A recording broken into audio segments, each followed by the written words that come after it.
Assalamualaikum warahmatullahi wabarakatuh.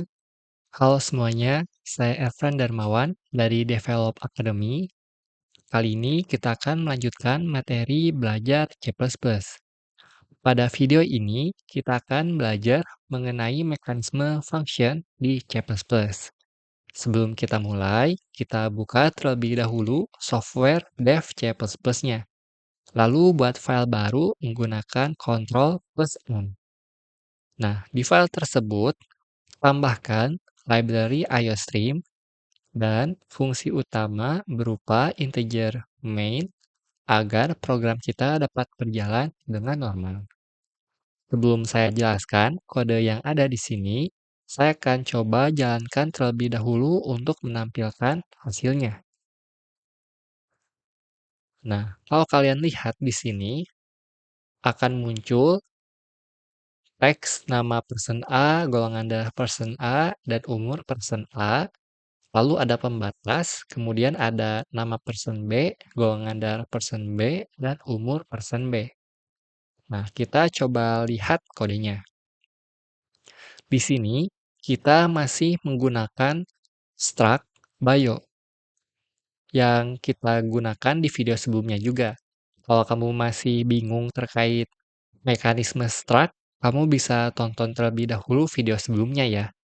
Nah, kalau kita lihat di sini, ada dua buah fungsi baru, yaitu show bio A dan show bio B. Nah, ini tipe fungsinya itu void, artinya tidak mengembalikan respons apapun. Sedangkan kalau yang fungsi utama yang biasa kita tambahkan ini, tipenya itu integer ya. Jadi harus mengembalikan sesuatu nilai. Karena tipenya integer itu adalah angka, maka selama ini kita return 0. Nah, kenapa 0? Karena untuk sebuah fungsi C++ ataupun sebuah program, biasanya itu untuk program utama, return-nya 0 untuk merepresentasikan sukses. Karena selain dari 0 biasanya untuk return error. Entah error, contohnya jika di website 404 berarti error halaman tidak ditemukan ataupun error 400 seperti ada data yang kurang lengkap. Nah, oleh karena itu untuk di C++ sendiri untuk untuk return 0 adalah untuk merepresentasikan bahwa program dijalankan dengan normal. Karena kalau kita lihat di sini ada informasi proses telah berhasil dieksekusi selama 0,124 detik dengan return 0, artinya sukses.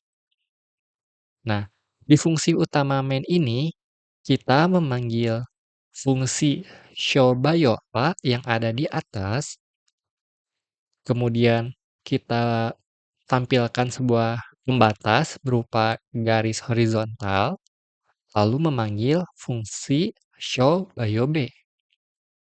Nah, jadinya secara flow atau alur program ini dijalankan akan menjalankan fungsi utama integer main dulu. Nah, ketika sudah masuk ke dalam fungsi utama, program mengecek karena di sini ada pemanggilan fungsi showBioA, maka akan masuk ke dalam fungsi ini. Nah, di dalam fungsi ini ternyata membuat sebuah grup atau collection bernama person dengan tipe grup atau collection-nya itu bio yang ada di sini.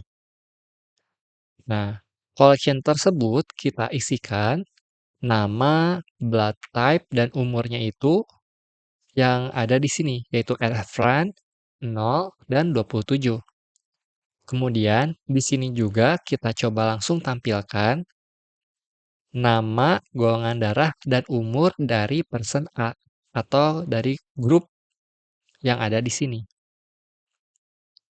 Nah, jika sudah tereksekusi semua dari kode yang ada di sini akan kembali lagi ke fungsi utama, yaitu mengeksekusi yang baris pembatas. Jadi tampilannya person A ditampilkan, baru ada garis yang ada di sini. Nah, kemudian memanggil lagi fungsi showByoB, maka program akan masuk ke dalam fungsi ini. Di sini pula, kalau kita lihat, membuat sebuah group atau collection bernama person lagi dengan tipenya bio yang ada di sini. Kita isikan juga person name-nya Levi, blood type-nya B, dan umur 16. Dan juga kita tampilkan nama, golongan darah, dan umur dari person tersebut. Hasilnya pun seperti ini. Jika sudah dari divider atau pembatas akan muncul informasi dari person B. Nah, karena ini tipenya void, jadi tidak perlu return apa-apa. Kalau semisal kita set int, maka di sini harus return sesuatu. Contohnya return 0. Jadi fungsi itu ada dua tipe. Maksudnya dua tipe itu ada fungsi yang perlu memberikan respons atau nilai balikan. Contohnya seperti ini. Ada pula fungsi yang tidak perlu memberikan respons atau nilai balikan. Nah, untuk fungsi yang tidak perlu memberikan respons, tipenya itu void. Contohnya yang showByoA. Untuk yang perlu memberikan respons, contohnya itu fungsi yang di depannya ada int, ada string, ada char, ada boolean, atau tipe variabel lainnya. Nah, return-nya pun harus sesuai. Kalau di sini integer, berarti return-nya pun harus integer. Kalau di sini string, maka di sini pun harus diisi atau dibalikan return text juga sesuai tipenya. Nah, sedangkan kalau void, secara bahasa pun kosong, jadi tidak perlu memberikan respons apapun. Kemudian, kenapa perlu belajar function di C++? Kalau kamu lihat, di sini nama collection-nya person. Di sini pun nama collection-nya person.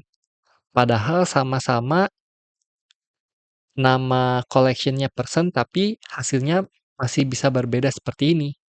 Nah, itulah fungsi dari belajar mekanisme function. Karena variabel yang ada di showByoA hanya akan bisa diakses di fungsi ini saja. Oleh karena itu, ketika kita coba buat lagi di fungsi yang lain, maka tidak akan bentrok. Seperti itu untuk mekanisme function-nya. Jadi, kode yang ada di sini terisolasi dari kode di fungsi lain. Jadi, data yang ada di showByoA tidak bisa mengakses dan juga tidak bisa diakses oleh showByoB. Begitupun sebaliknya.